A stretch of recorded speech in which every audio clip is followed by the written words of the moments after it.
Is the Galactic Starcruiser failing? Are the cracks showing already? New reports say maybe. We'll discuss that and more on today's video.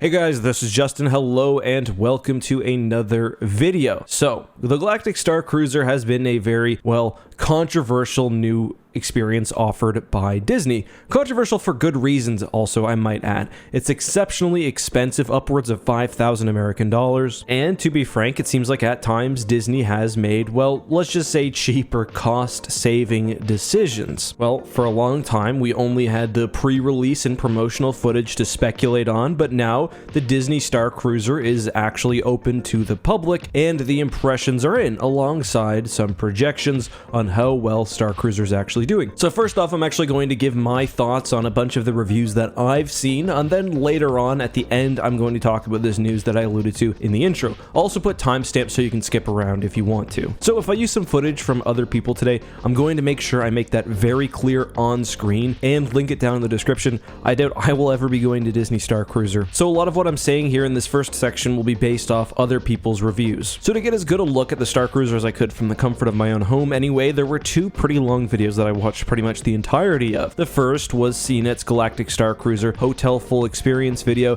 The second was by WDW News Today, and they gave what they called an honest, in-depth review of the experience. Again, both linked down below, but in my opinion, both of these reviews were very well done. They were professional. They were made by people who clearly do theme parks, but also some of the more luxury experiences like Disney cruises, and I think both of them really led me to the same few thoughts. The first is that the promotional material did not necessarily do the Starcruiser justice. I'm not necessarily saying that the interior of the cruiser looks great or that the experience looks to the level that I would expect it to be. However, the actual physical inside of the ship is nicer than you would think. That being said, there are some major problems. First of all, the rooms are cramped, which is kind of weird considering you're not on an actual ship or anything. They could have used as much space as they wanted. Like, they could have used a larger building or hotel. With something like a Disney cruise, a lot of the entertainment is exploring and finding the cool places. With the limited size of the Starcruiser, obviously that's not really an option. And multiple reviews that I watched had people describing it sort of as being in an underground bunker. When you're paying $5,000, I don't know if that's necessarily an experience that I would want. I did also feel, though, when it came to stuff like service, the food, the events, that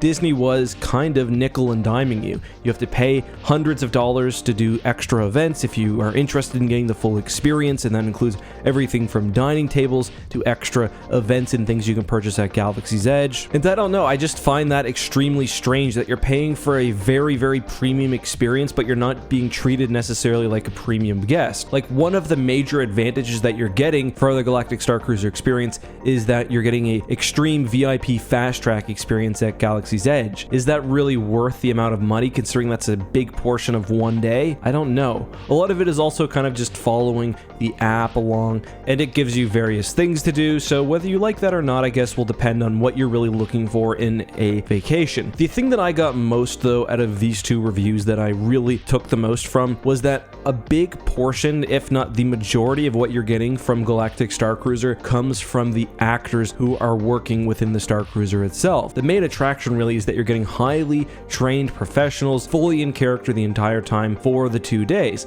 and they'll interact with you, they'll react to things you do. Sometimes you'll get mentioned during the big set pieces and the shows that they put on. So for a lot of people, your enjoyment for that will depend on whether you're an outgoing person, whether you value that type of thing. For me, for example, when I go to Galaxy's Edge, I don't necessarily enjoy interacting with the crew. I find it a bit awkward. Like, they do amazing jobs, but me personally, I'm not necessarily built to pretend to be somebody I'm not or to pretend that I'm in a Star Wars world. So for me, something like the Galactic Starcruiser isn't very appealing because so much of the value really seems to be being immersed with this crew for 24 hours a day. All in all, though, I don't think that they've done enough to show that this is a good value proposition. But to be transparent, I don't know if there's anything that they could have done that would have made this a good value proposition for me. This is $5,000. It's a 2-day experience. even if I were a millionaire, this is not something that I would spend my money on. You can do a lot more interesting things for $5,000, and if this was maybe a week experience in a larger hotel, maybe one where you're not actually stuck underground, that would be something that I'd be more willing to consider, but for now anyway, not something that I'll ever be purchasing. That, however, is just my subjective thoughts on this, and I will say, as jaded as I am about this Disney Starcruiser, and as much as I think it's kind of a cash grab, seeing the kids experiencing this all was pretty cool, and definitely made me happy that it at least exists in some form, although it's not going to be accessible to the vast majority of kids. But anyway, the article that we're going to be talking about for the second part of this video comes from SF Gate. You guys have probably seen this being shared around because it has a bit of an inflammatory title. It says, Disney World struggling to fill 100-room, $5,000 Star Wars hotel. And the basic premise is that you can look up the dates for bookings, and basically as of a recent update, every single day in August, September, October, November, and December is still available to book. Now, I'm not necessarily sure if that can be described as Disney is struggling to fill the hotel, especially because pretty much every day for the next couple of months is filled. But I will say, an experience that relies generally on guests actively participating to get the most money possible, which is based on a movie series made for kids and families, but not necessarily the most accessible to families and even children. I just don't think this is the best way they could have done things, and the value proposition is just off, especially after the pandemic, where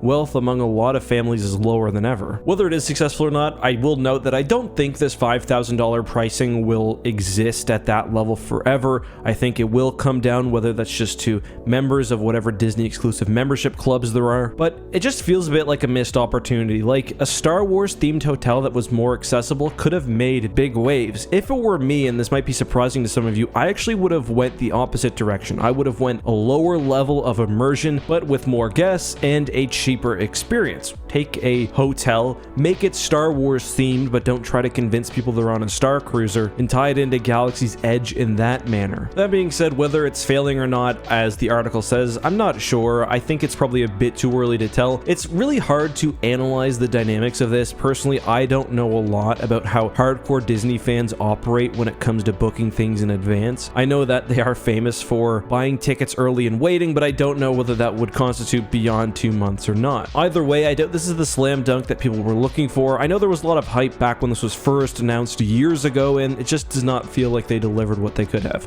Just my thoughts though. Let me know what you guys think. Until next time, be safe, have a good one, and may the Force be with you.